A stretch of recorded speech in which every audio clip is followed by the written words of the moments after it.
Hello, good evening, everyone.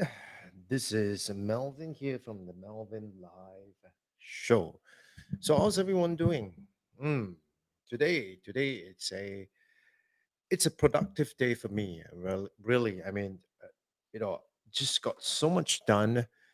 Not just the work that I am doing, but also the work for the client as well. So it was really a good day for me. I really enjoyed the day itself.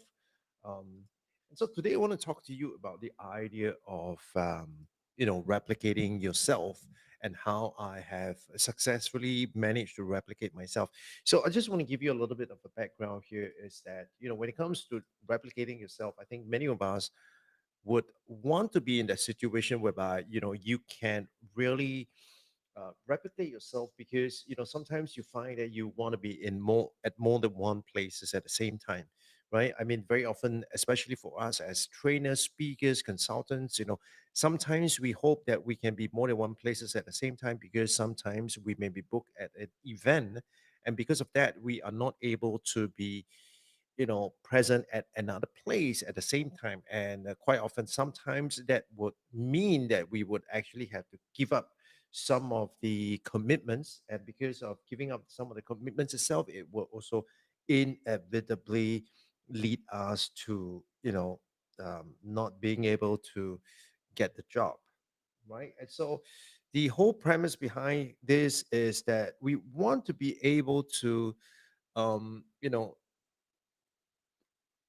you want to be able to replicate yourself because for the most part you want to be able to kind of be at two places at the same time, or better still, in a certain circumstance you are able to kind of be there at the same time, so you are teaching at the same time you are able to look out for what your participants are doing. So let me give you an example.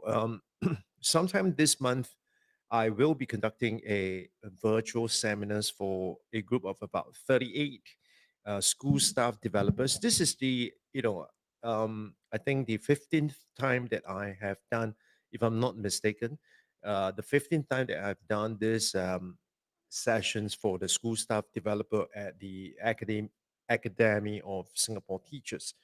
Um, what differs for this year's session compared to the last, of course, it's the idea that we will be using a virtual format to kind of carry out this program itself. So in the past, it used to be a 3-day program, and then what happened later on was that we kind of streamlined it into a 2.5 days. And now, it has streamlined even further to just 1.5 day of proper training session itself, and with follow-ups of clinic session, for example. And so in the whole discussion with the folks at the Academy of Singapore Teachers, I was sharing with them that doing Zoom, using Zoom to kind of talk, just go on for one day itself is just not going to work. And so I decided to bring in a few things into the mix itself. And one of the idea was to leverage this idea of a flipped classroom. So for those of you who are familiar with what a flipped classroom is, it's essentially getting the students or the participants to kind of pre-read some of their materials before they come to class, so that when they come to class itself, instead of the facilitator or the trainer or the teacher teaching the content, um, he or she would then be using the time in class when the face-to-face interaction is available to actually carry out certain activities, and that kind of lead to the application of learning, better retention of learning for the learners and the participants. Now, all sound well and good, except that, in reality, to implement something like this, you run into a lot of issues. Number one, it's motivation. Not everyone has the motivation nor have the inclination to want to read some of those materials and watch some of the videos prior to the session. I mean, it all sounds great in principle, provided if the people who are actually going through that process itself are very self-directed, very driven, and they are able to kind of use those time before the class to kind of catch up and read up on the materials before they come to class. Secondly, it's of course in a real world situation, even in a very wealthy place like Singapore, you still have a good number of students who doesn't have what we call learning devices at home, or they may not have sufficient learning devices at home. And so, in the implementation of the home-based learning during the circuit breaker period, what we really saw was that many of the students will actually had to loan a learning device from the Ministry of Education. In fact, I think the number was something like 12,500, right? And so there are families, there are individuals, there are students who may not have access to a learning device at home.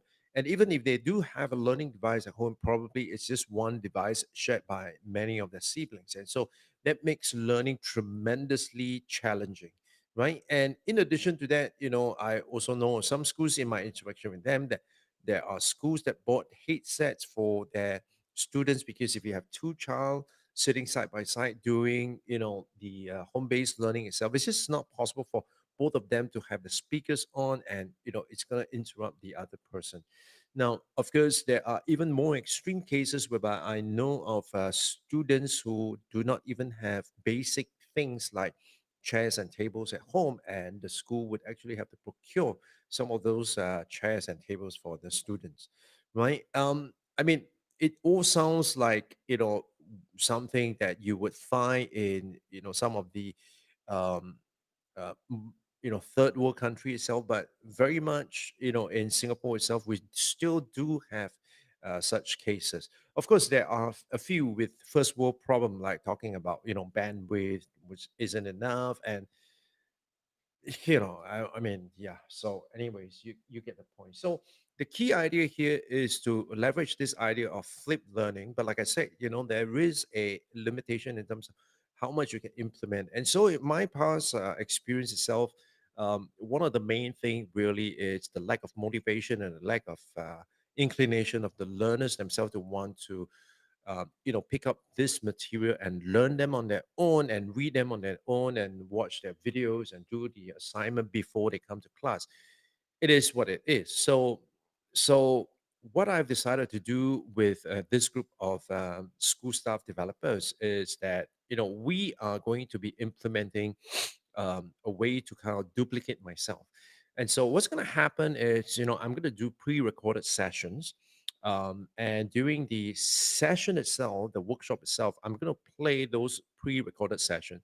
Now, what that happens is that during the process of playing that pre-recorded session, I could intersperse it with polls and questions and answers. I'm able to answer the questions at the same time, right? Because if I am making the presentation at a point in time, then I have to be focused on making the presentation.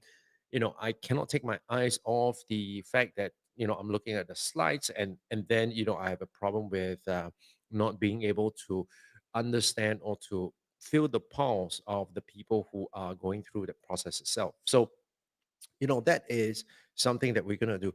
Now the other thing that we are definitely going to do in addition to the pre-recorded sessions itself is that we are also going to provide more in-depth sessions, or very basic sessions, so that learners at different stage of the progress itself, they can at their own time, when they need some of these references, they are able to go back and look at these videos itself. So here's really leveraging technology using a variation or adaptation of certain pedagogical methodology to do that.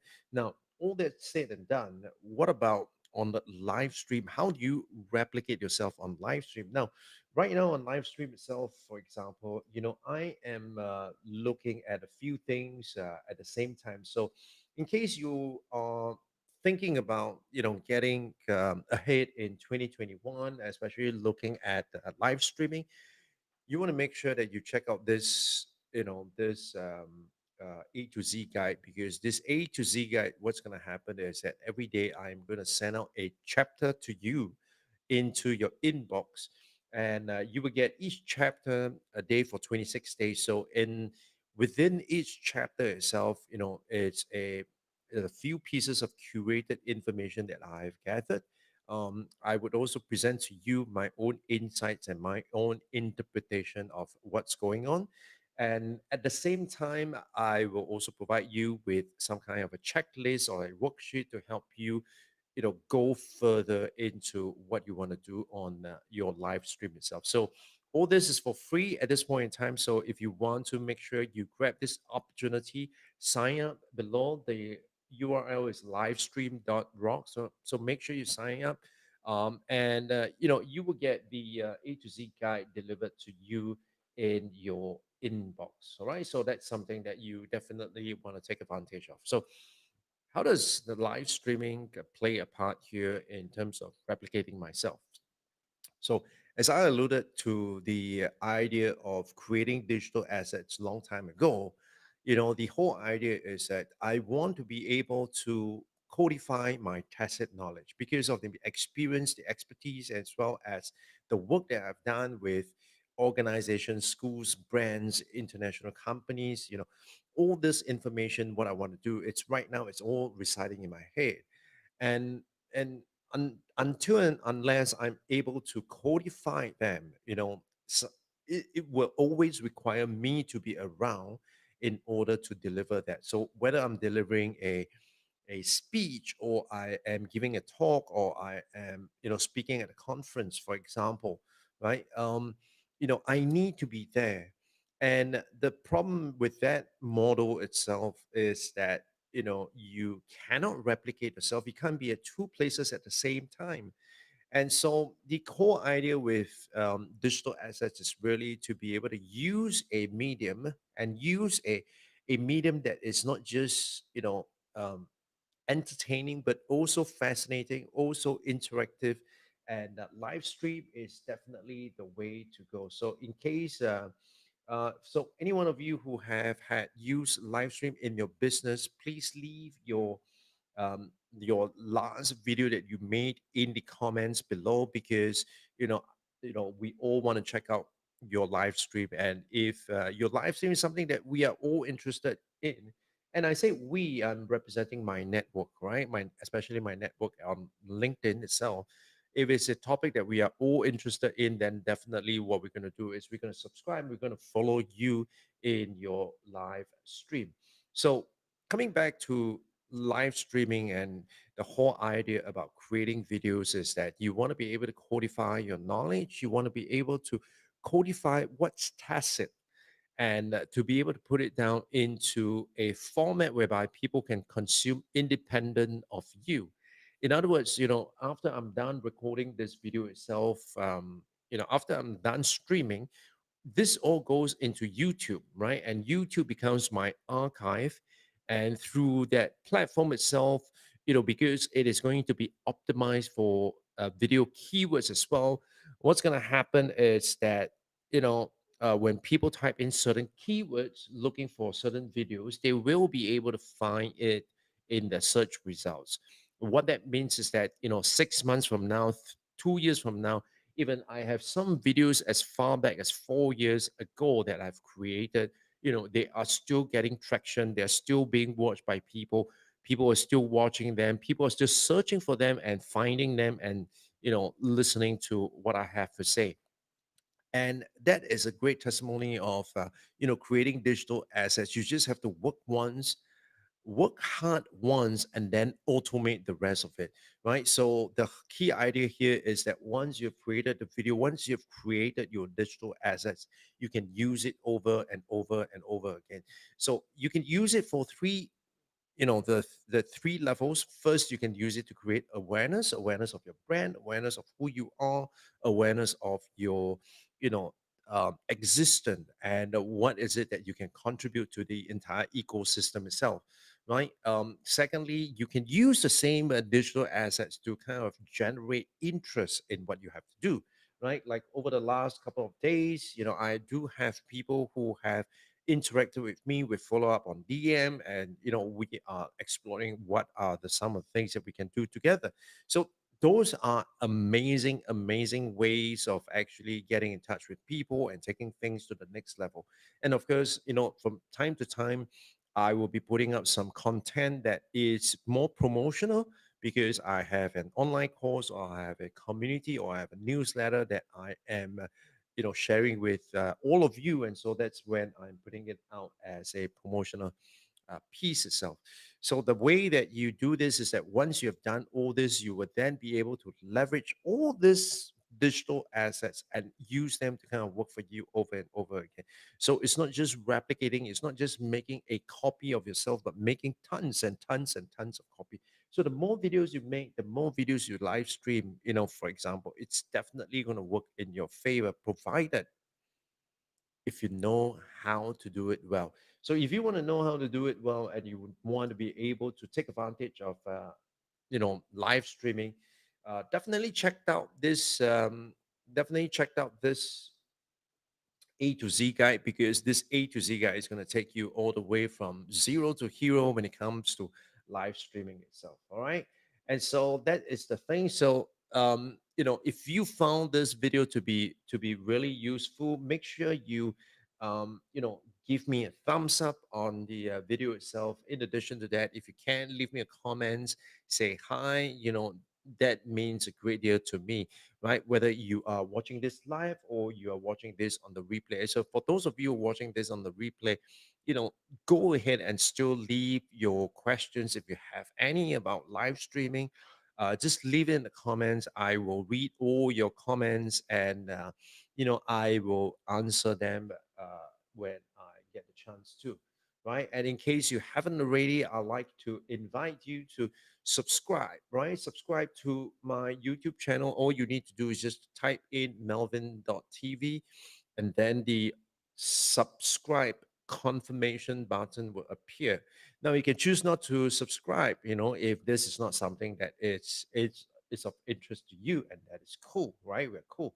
But if it is something of interest to you, and you find that this is going to be useful for you in the immediate future and in the distant future, then make sure you subscribe, and we will be um, putting out more content about such stuff, right? And so with that, I thank you so much for watching. And if you got a question, once again, make sure you either send me an email or drop me a text. All right. With that, thank you, and I'll see you guys on the next one. Bye bye.